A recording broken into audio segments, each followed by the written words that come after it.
DEd BEd చేసే వాళ్ళందరూ కూడా సోషియో ఎకనామిక్ స్టేటస్ తీసుకుంటే poor, very poor, below middle class, కొంతమంది మిడిల్ క్లాస్ వాళ్ళు, అబవ్ మిడిల్ క్లాస్ వాళ్ళంతా ఇంజనీరింగ్ పోతారు, రిచ్ పీపుల్ అంతా కూడా పెద్ద పెద్ద బిజినెస్ స్కూల్స్లో ఎంబీఏ చేస్తారు. ఈ మిడిల్ క్లాస్ వాళ్ళు, బిలో మిడిల్ క్లాస్ వాళ్ళు చదివే శక్తి ఉన్నా కూడా చదువు కొనలేని శక్తితో ఏదో ఈ యొక్క డిగ్రీలు పూర్తి చేసి టీచర్ ట్రైనింగ్ చేస్తూ ఉంటారు. చాలామంది చాయిస్తో కాకుండా ఛాన్స్తో వస్తారు ఈ కోర్సులకు. కనుక మీరు ప్రిపేర్ అయ్యేటప్పుడు ఈ కరోనా ముందు, కరోనా తర్వాత మీ కుటుంబం ఎన్ని ఆర్థిక పరిస్థితులు ఎదుర్కొన్నది, ముఖ్యంగా నీ జాబు అమ్మా నాన్నకు డెడికేట్ చేయాలి. తొలి జీతంతో ఒక మంచి చైన్ అమ్మ మెడలో నువ్వు వేయాలనేటువంటి లక్ష్యంతో నువ్వు చదవాలి.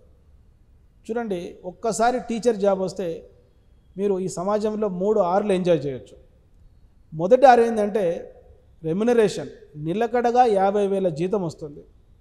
ఒక ప్రైవేట్ స్కూల్లో నువ్వు రిటైర్డ్ అయ్యే టైం కూడా 50,000 జీతం రాదు, కానీ ఒక గవర్నమెంట్ టీచర్ జాబ్ నువ్వు సాధిస్తే నిలకడగా 50,000 శాలరీ మీకు వస్తుంది.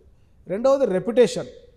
సమాజంలో చాలామంది అనుకుంటారు బతకలేనివాడు బడిపంతులని, బతక నేర్చినవాడు బడిపంతులని, బతకగలిగేవాడు బడిపంతులని. చూడండి, మంచి రెప్యుటేషన్ భారతదేశంలో.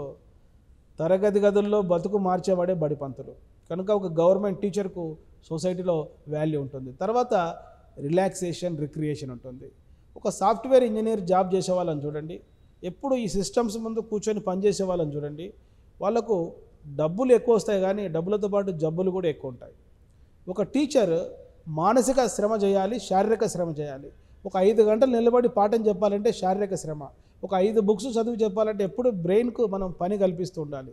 కనుక మనం పాఠం చెప్తున్నప్పుడు, మనం విద్యార్థికి జ్ఞానం అందిస్తున్నప్పుడు, మన జ్ఞానం ద్వారా ఒక విద్యార్థి 10th పాస్ అయినప్పుడు, ఇంటర్ పాస్ అయినప్పుడు, ఒక మంచి ఐఐటీలో సీటు సాధించినప్పుడు, ఒక ఐఐఎంలో సీటు సాధించినప్పుడు, ఆ విద్యార్థి సంతోషాన్ని మనం చూసినప్పుడు, ముఖ్యంగా ప్రైమరీ స్కూల్ టీచర్స్ మీరు పాఠం చెప్పేటప్పుడు 10 సంవత్సరాల లోపల పిల్లలకు పాఠం చెప్పాలి.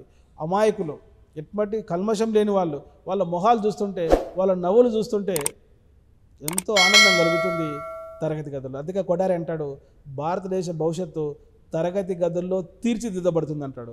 భారతదేశ భవిష్యత్తు పార్లమెంట్లో కాదు డియర్ ఫ్రెండ్స్, తరగతి గదుల్లో తీర్చిదిద్దబడుతుంది. కనుక ఒక అపోహ తీసుకోండి, బతకలేనివాడు బడిపంతులు కాదు, బతుకు నేర్చినవాడు బడిపంతులు కాదు, తరగతి గదుల్లో బ్రతుకు మార్చేవాడే బడిపంతులు. అటువంటి బడిపంతులు మీరు కావాలని ఆశిస్తూ I wish you all the best.